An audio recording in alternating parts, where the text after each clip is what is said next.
They turned my field into a weekend theme park and called it community access. And then they had the nerve to make a stage out of my fence when the mess finally came. That's how it started, and that's how it ends.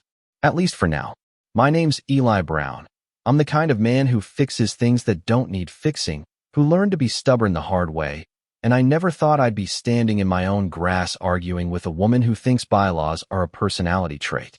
We live on the edge of town, a place folks call Red Barn Hollow because, well, there's a red barn. Me dad built it. My grandfather built the fence, and that land's been in my family long enough that every seasonal crack in the porch swing feels like history. Then a sign went up. Willow Ridge Community Trail. It was painted neat, pastel colors, a friendly font.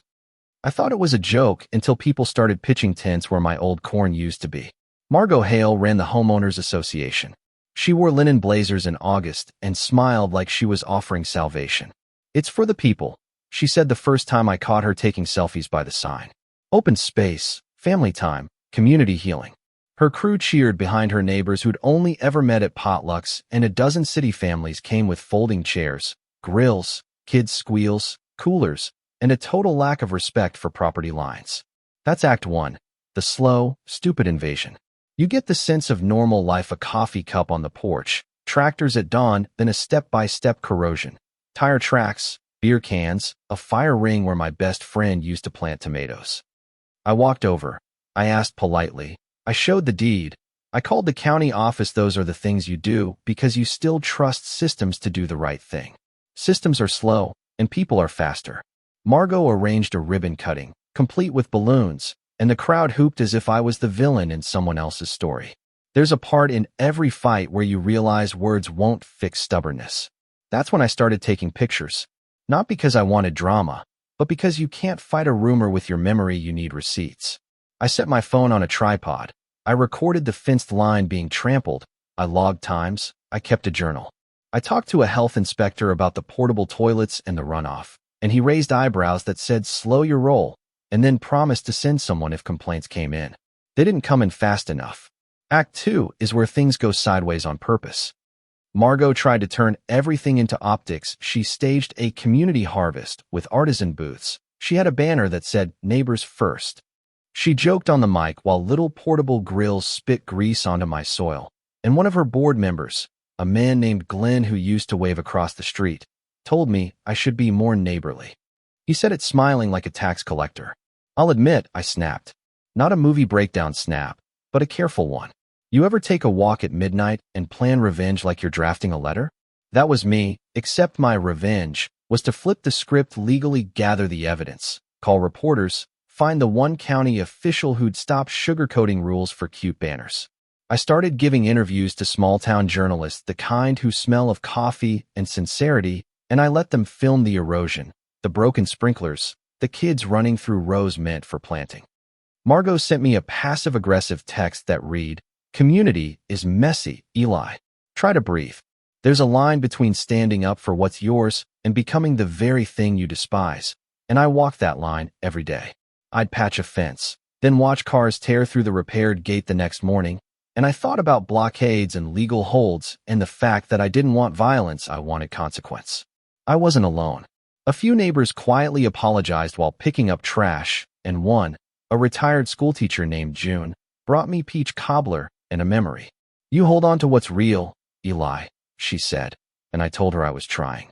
Then Margot announced a festival, a big one, with local radio, free food trucks, a kids' petting zoo. That's when the plan moved from paperwork to spotlight. I called the county environmental department and explained the portable sanitation setup, their drainage, the runoff into a seasonal ditch that runs under my field. I used my photos, my timestamps, the quiet footage of grease bucket runoff. I didn't cheat. I didn't lie. I timed everything so it lined up with the festival. If rules existed, someone had to enforce them. On the day of the festival, the air smelled like fried dough and sunscreen. Margot stood on a little stage, a grin stretched so wide it looked like a mask. "We are Willow Ridge," she said, "and today is for families. Children, and I'm careful about this, wandered near my land, while mommies and daddies laughed like nothing bad could happen."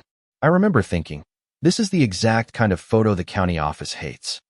It looks picturesque until someone slides down a bank and hits contaminated runoff. And that's when the thing people call the climax, happened, though accident makes it sound passive.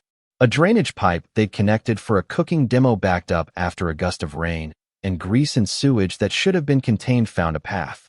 Tents collapsed in mud, a boy lost his shoe, an elderly man slipped, and Margot's stage turned into a scrambling, choreographed mess. Someone captured it on a phone. Natural, brutal, messy, and within the hour footage was in the hands of a reporter who knows how to make the right people squirm. I stood on my porch and watched strangers' picnic coolers floating in the runoff like tiny boats, and I won't pretend I didn't feel vindicated, because I did. But within the punchline was a deeper one. People hurt, even when you're right. Emergency vehicles came. County inspectors arrived with clipboards and a seriousness that finally matched mine. Margot's face crumpled in front of a camera, and that's a sight I'd have once found satisfying a comeuppance, but I also saw the families, the scared kids, Glenn wiping mud from his shoes like his dignity was gone with it. They find the association. They ordered cleanup, remediation, a review of permits.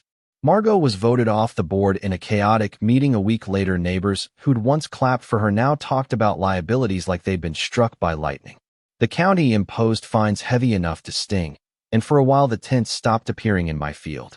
My name was on a local paper's front page, beneath one of those portraits where you look like you lost much, but gained the respect of whoever cuts the ribbon on civic responsibilities. Then comes the part people want to skip: the aftermath. The land was restored over months, not days. Neighbors who helped out carried sacks of clay-dusted trash while apologizing between huffs. June chopped wood and sat on my porch, watching the sunset like nothing had happened except everything had. I stood there too, thinking about how easy it is to mistake being right for being righteous. I could have been a bully with a camera instead of a man trying to protect a piece of soil that smells like home. Margot moved away a few months later. Rumor says she took a job in a city 3 counties over. I don't celebrate that. People change, situations twist, and sometimes you win by default because the other side trips. I also learned that fighting the right fight doesn't make you morally polished, it makes you pragmatic. There were nights I replayed that day and wondered if I should have warned people more, if I should have used a loudspeaker to clear the field before the worst happened. Regret is quieter than triumph, and it lives in the small things: a fence post left crooked, a jar of peaches uneaten because you can't find a safe moment to taste them. So what do you take from this? 3 things. First, property is a kind of memory palace. When you lose part of it, you lose a piece of yourself. Second, community virtue signaling is a fragile thing. It looks good on banners, but can be a thin cover for negligence. Third, being loud doesn't make you right. Being thorough does. If you care about something, document it, talk to the right people, and for God's sake, keep your receipts. Here's the truth nobody likes to say out loud. I didn't want Margot to fail personally. I wanted the promise she sold to the town to be real. I wanted neighbors to be safe and for someone, somewhere, to say that rules matter. I wanted my grandfather's fence to stay upright because that fence is not just wood and nails, it's a line in the dirt that says, "This is ours." But lines can be crossed, and when they are in the name of community, you have to ask who's defining community and who's exploiting it. If you've watched this through, tell me, would you have done the same? Was I a stubborn defender of a legacy, or a man who escalated despite? Drop your take in the comments. Tell me about a time your community tested you, or a leader who did something that looked good but didn't hold up. Share, argue, and if you've got a story where a neighbor crossed a line not literally, but in spirit, put it down below. Justice is a messy thing, and sometimes the cleaning up is the only honest conversation we get.